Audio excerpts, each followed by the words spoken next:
Heart to Heart Catholic Media Ministry presents Lessons from the School of Suffering.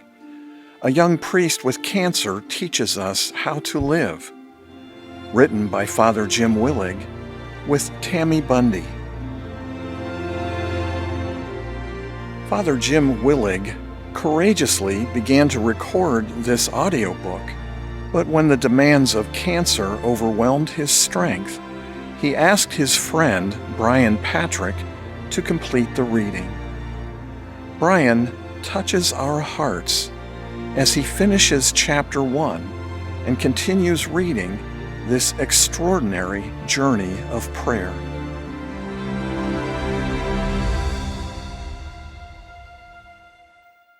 Chapter 2. The Student Body. Are any among you suffering? They should pray. Are any among you sick? They should call for the elders of the church and have them pray over them, anointing them with oil in the name of the Lord.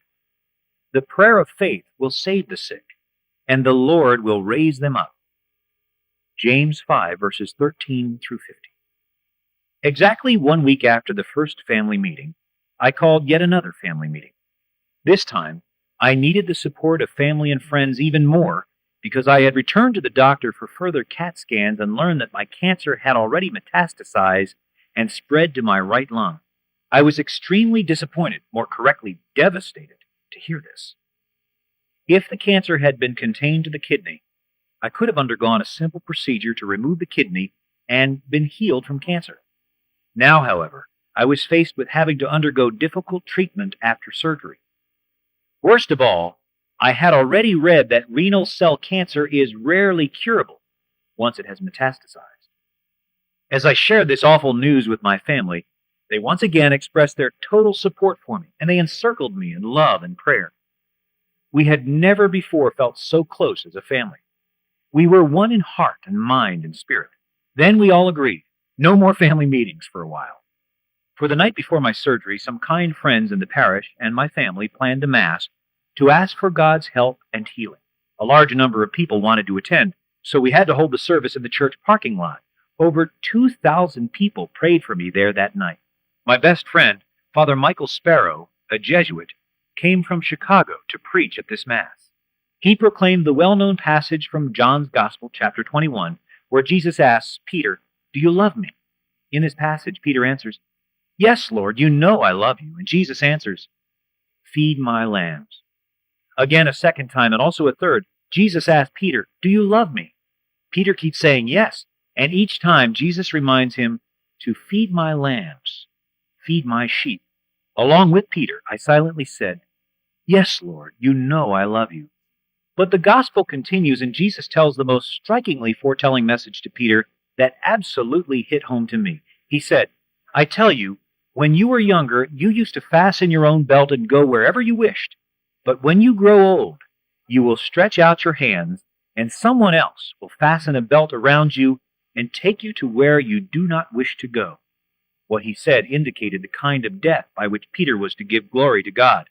When Jesus had finished speaking, he said to Peter, "Follow me." In his homily, Father Michael reflected on how in my recent life the Lord has certainly tied a belt around my waist and has led me to places and situations where I certainly would have never wanted to go.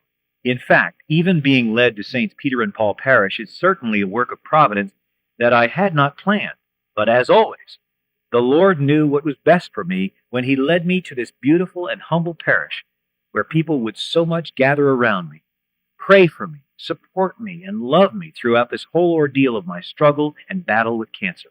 That night in the parking lot, as I looked out upon the 2,000 people who had gathered to show me that support, I felt so amazed at this outpouring of love and faith. Filled with the spirit of the crowd, I announced during the Mass, "Anyone who is as sick as I am shouldn't feel this good." I felt so uplifted by everyone's prayers and love that I didn't think the journey to come would be that difficult. Unfortunately, however, I still had much to learn. On July 20th, 1999, I entered Cincinnati's Bethesda North Hospital for removal of my right kidney with the 10-pound tumor. My entire family met me at the hospital to be with me and pray with me. My good and close friend, Reverend Howard Storm, came also to lead me to the operating room, where I remember him praying Psalm 23. All during this time, I actually felt the Good Shepherd with me. Certainly my family and all my friends, especially Reverend Storm, who stayed with me and prayed all during the operation, revealed the Lord's presence to me. I awoke hours later from surgery with my family gathered around me in the recovery room and sharing with me that all had gone well during the procedure. My brother excitedly came over to me and said, "Good news, Jim." I groggily focused my attention to ask what had been discovered to be good news. "Your picture made the front page of the Cincinnati Post," came his reply. Well, this may not have been the good news I could have imagined. I was touched to hear about the wonderful newspaper article that recounted the 2,000 faithful friends who had joined together to pray for their pastor during the parking lot mass. I was honored to hear about how God had used this situation for the first of many times to give a witness to the wider city and community. This was only the first of many lessons the Lord would teach me, that the more humble I would become, the more God would raise me up as an example and witness for God. I quickly realized that the School of Suffering required a crash course in humility. My time in the hospital passed rather quickly. I spent only 5 days there, 3 in the intensive care unit, where I received excellent care. There was one moment, however, that proved a bit precarious. I was in the intensive care unit under close observation when the anesthesiologist came in and informed me that I was breathing too slowly. I said to him, "Do you want me to breathe faster?" thinking that my respiration rate had already increased with the announcement. He explained that the epidural medication that was so wonderfully slowing down the pain was also not so wonderfully slowing down my rate of respiration. He needed to remove the epidural.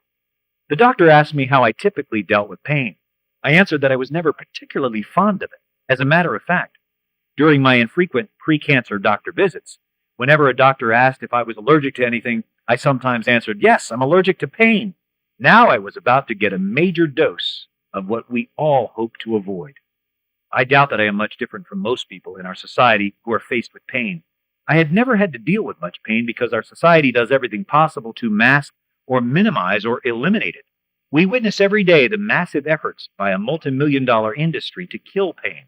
But during that transition from epidural to alternate pain medications, I was in excruciating pain. I had never in my life felt such physical agony. I started to feel as if I were living a rerun of my surgery, only this time I did not have the benefit of any anesthesia. I actually felt I was under the knife. I could physically feel a knife stabbing me in my abdomen and back. At the moment when the pain was at its absolute worst for me, I cried out to God for help, like Jesus cried out on the cross. Within a minute, an angel of God came to me. Her name was Rosalind, and she happened to be one of the hospital chaplains. This was one of many similar incidents throughout my time at the School of Suffering. Often, when I've gotten to my lowest point, feeling completely down and out, the Lord has sent someone to help me. This time, Rosalie was the angel of the Lord. She held my hand and explained exactly what was going on and what I might expect in this time of transition. Her calm presence gave me strength, and I sought Rosalie's counsel often to help me through the continuing physical and emotional pain. Asking for help was not an easy lesson for me to learn.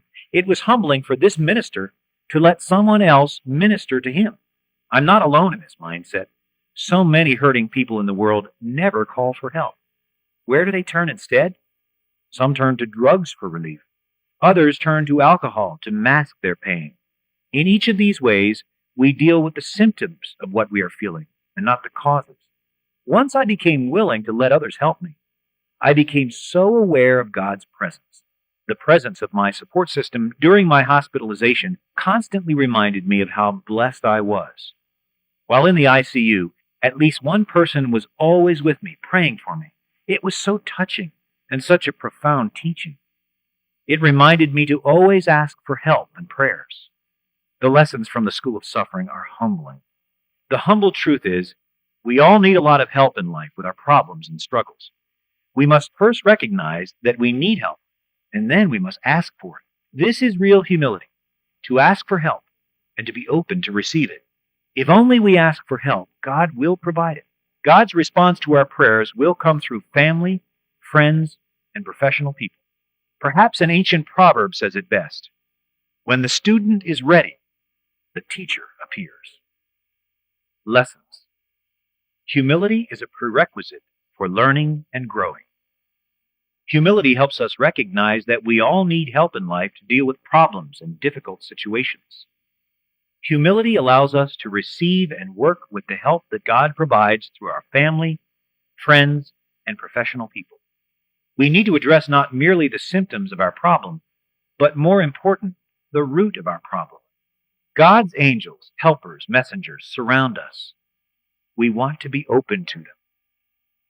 Assignment. Talk about your problem or situation with someone you can trust. Develop deep friendships that can offer reciprocal support. Prayer. Psalm 23. The Lord is my shepherd, I shall not want. He leads me in right paths for his name's sake.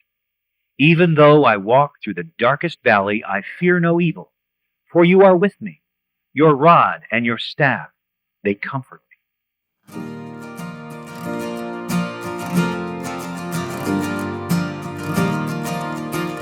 Heart to Heart welcomes you back next week for another inspiring chapter from Lessons from the School of Suffering.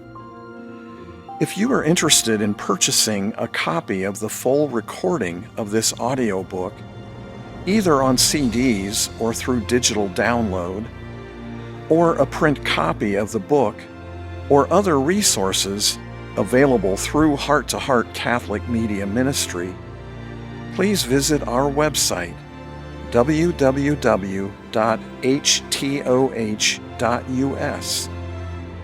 There, you can sign up to receive more inspiring content delivered to your inbox.